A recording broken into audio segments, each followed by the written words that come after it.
Welcome to what is today? Wednesday, January 7th. Uh, let's get that a little more so you can see what I'm going to talk about today. Over the years, I've helped people who experience any sort of nervousness, and panic attacks. And this morning I was reflecting on how that's a continuum. So, let's say you're feeling a little bit nervous about a meeting that you have today. So there's feelings of nervousness that you might have particular symptoms. Maybe your palms are getting sweaty. Maybe you feel a little tightness in your throat. You notice that your voice changes its quality a little. Maybe it gets a little more high pitched. Um, you could feel your heart racing. And when I say it's on a continuum, when those kinds of experiences, that those feelings, those physiological feelings, worsen, it can move into what we refer to as a panic attack. I've been performing as a violinist since I was a little girl, then as a conductor, and I really had never had stage fright or felt anything unusual before I would take a stage when I was young. I just kind of had this calm confidence, not even really excitement, like especially not over excitement, but just this like calm confidence when I would take the stage. Until I was 26, I think. 20, no, not quite that old. 25. Uh, when I was performing or about to perform, and I went into a full-blown panic attack. I'd never had one before, so I didn't know what was happening to me. I thought I was having a heart attack. If you go to my website, you'll see an account of a very high level professional and that was the case for her as well. She actually took herself to the hospital, thinking that she was having a panic or heart attack. And what I find interesting about that is it's not a heart attack. Heart attack, well, we have some protocol and things we can do to fix it. But if it's panic attack, how do you prevent future panic attacks? Like that is a really big question. When I have a client who presents with panic attacks, I can't promise them anything. I can't promise them that they'll go away or that they'll never show up again. What I can promise them is that if we start to create habits of reaction that are interrupting that stress response so that our throat doesn't tighten, our heart doesn't beat out of our chest, we don't get all sweaty. If we can prevent that, even in the smallest moments of feeling a little nervous, we build a muscle. We create a new way of handling any sort of situation where we might feel that little bit of nervousness.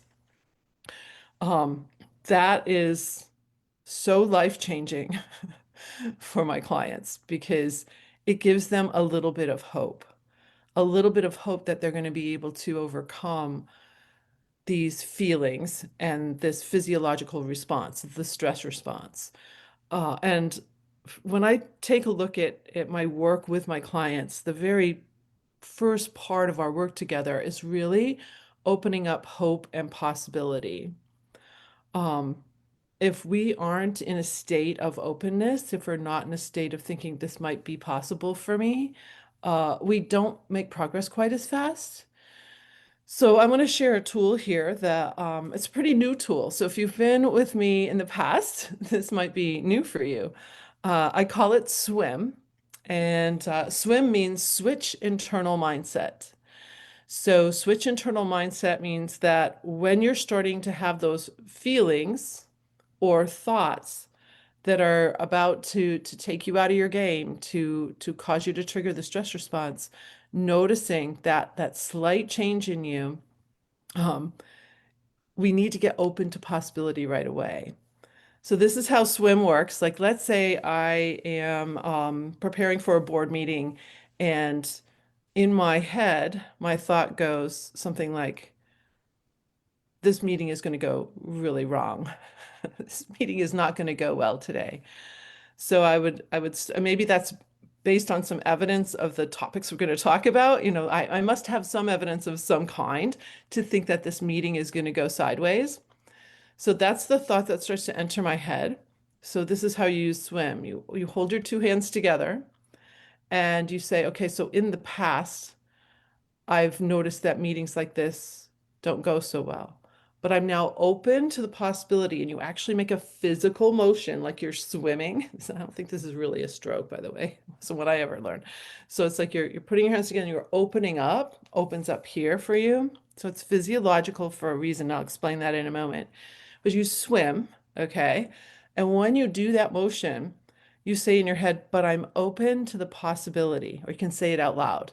I'm open to the possibility, and then state exactly what you're looking for, that this meeting is going to go really well, or this meeting is going to accomplish what we've wanted to for months now.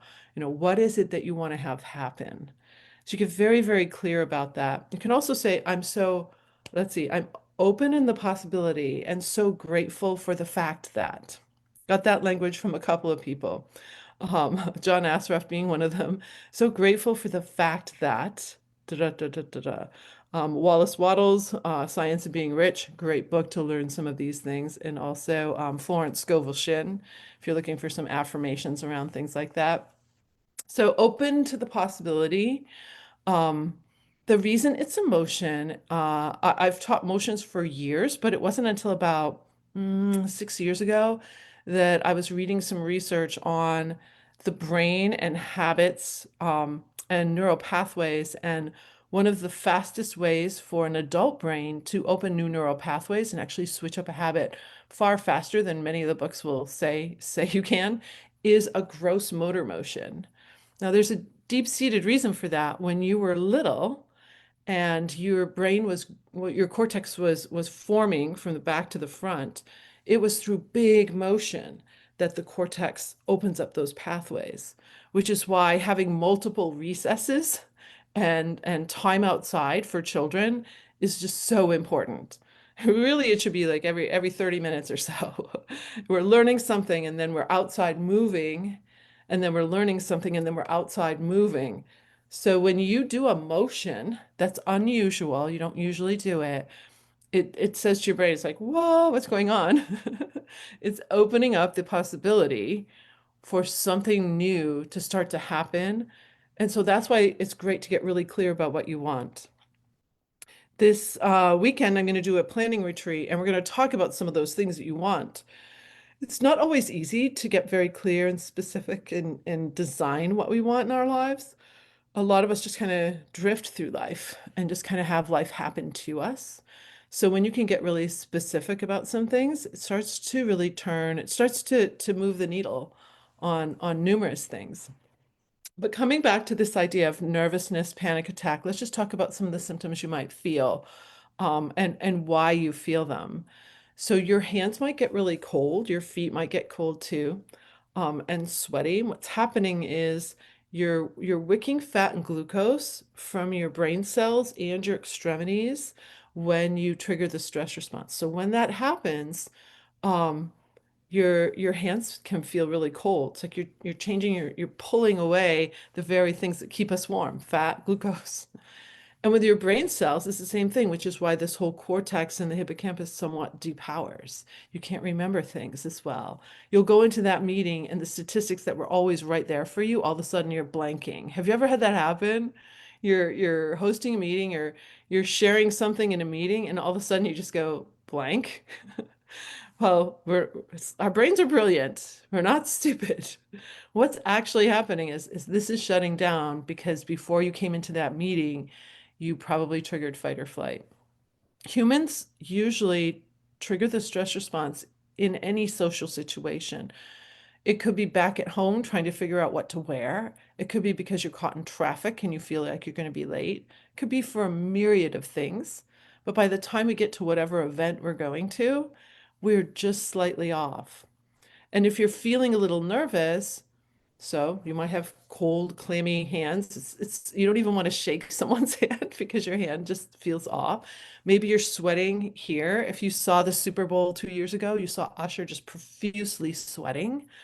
Now here's a consummate professional. Yes, he's on a huge world stage when he's doing that, but he's been on stages for his whole career. So why did he get so nervous? I wish we could know, but my thought is, my hypothesis is that something came into his earbud, something happened in the production, he heard something, or something went differently than what he was expecting, and he went into fight or flight. And so that's why that sweat was just pouring down his face. Um, your pits might get all sweaty. The sweat glands, by the way, we have sweat glands that cool us when we're getting overheated.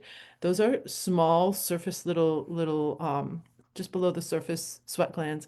And then we have these deeper ones in our pits, in our groin, up in here on hairlines.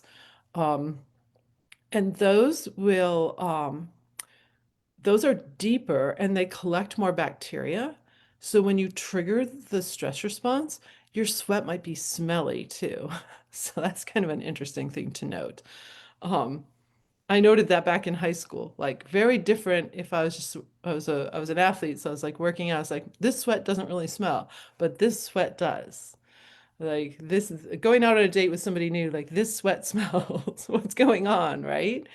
So you might once you master this method, you'll probably release those. You won't have such you won't smell basically, and your hands won't get so cold.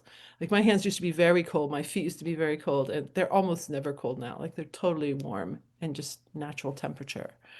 Um, so nervous to panic attack. It's a continuum. A lot of if you Google like what to do in a panic attack, they give you one or two things. Actually have a whole page of possible things you can do to either mitigate the panic attack or once you're in it to help you settle your nervous system. It can be very scary to have a panic attack, especially if you've never had one before. Um, but also if you've had one and then you're worried you're going to have one again, you're almost always in a little state of anxiety then.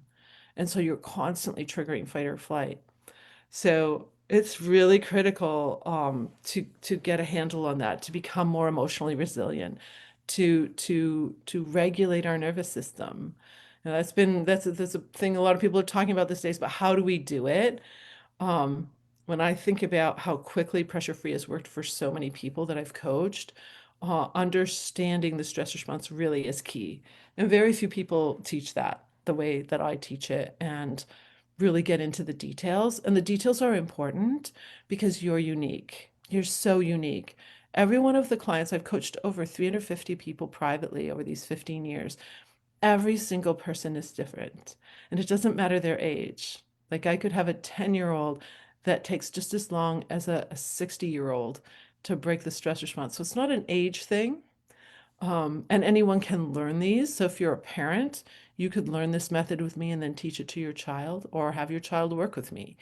Like we need to turn around this inability to be resilient in the moment, to not be hoodwinked by all the things that want to keep us locked in fight or flight.